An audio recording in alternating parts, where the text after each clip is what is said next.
Buenos días, buenas tardes, buenas noches. Quedan todos formalmente saludados. No sé en qué momento van a poder ver este video, pero lo bueno, lo interesante es que podamos tener este ratito donde podamos meditar sobre la palabra de Dios. Como sabrán, hace algunos años mi vida sufrió un cambio importante, trascendente, donde realmente se modificaron muchas cosas en mi vida, y una de las cosas que se modificaron después de un alumbramiento, algo pasó en mi mente, en mi espíritu, en medio de todo ese momento caótico de mi vida que yo creí que era el final, pero en realidad era el comienzo de un nuevo tiempo para mi vida, con todo lo que esto implica, porque cuando uno tiene una experiencia traumática, uno tiene que rehacerse, uno tiene que reinventarse. A eso se le llama hoy en día resiliencia.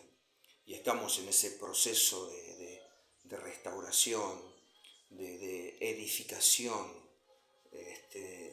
Y dentro de todo eso que hoy estoy reconstruyendo en mi vida, apareció la gracia, el favor de Dios para con los hombres que no lo merecen.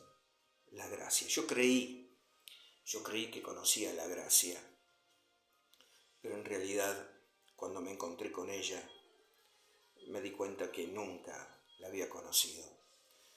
Por eso que ahora mi mensaje cambió, mi forma de compartir cambió, mi forma de hablar de ella cambió, porque yo antes creía, yo pensaba, porque había sido educado de esa forma, de esa manera, de que la unción tenía que ver con los gritos, con gesticular y hablar rápido y fuerte, impresionar la audiencia, generar algún tipo de éxtasis en la audiencia.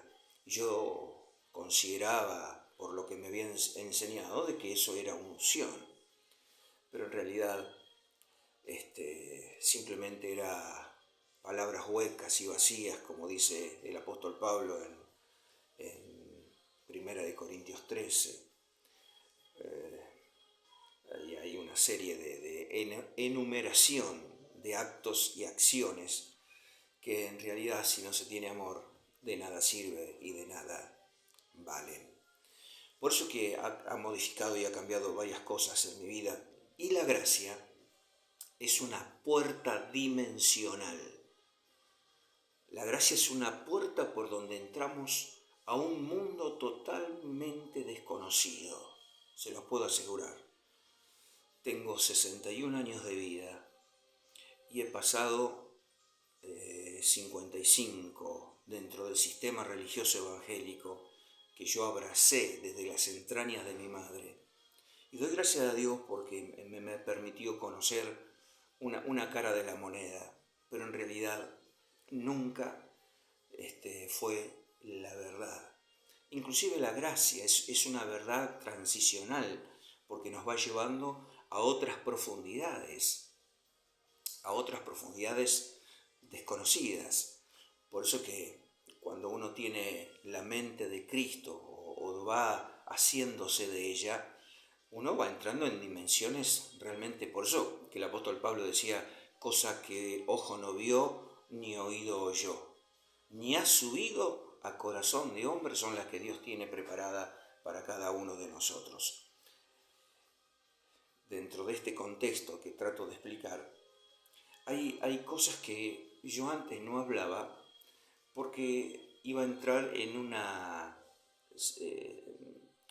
un conflicto de intereses. Intereses espirituales, intereses políticos, intereses económicos. Entonces había cosas que yo las veía,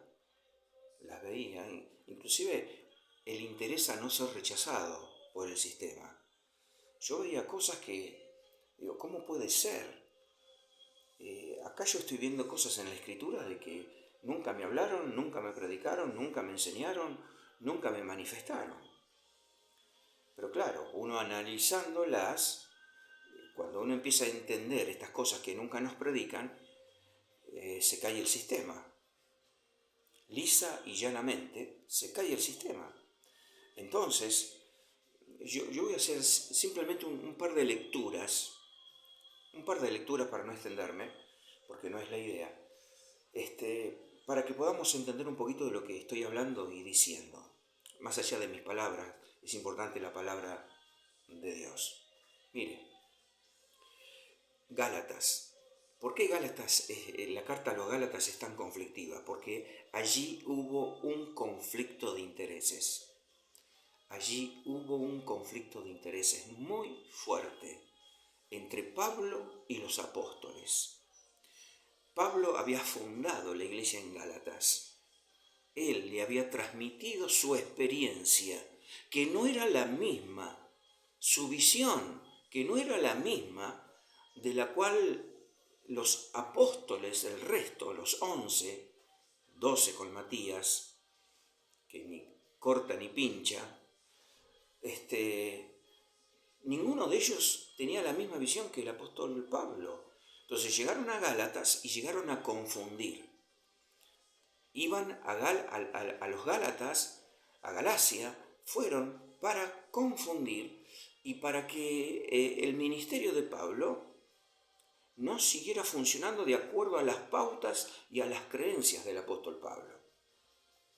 Entonces, es interesante, Gálatas usted lo tiene que ver como un conflicto de intereses políticos, de liderazgos, de influencias, de poder, de supremacía, entre Pablo y el resto de los discípulos.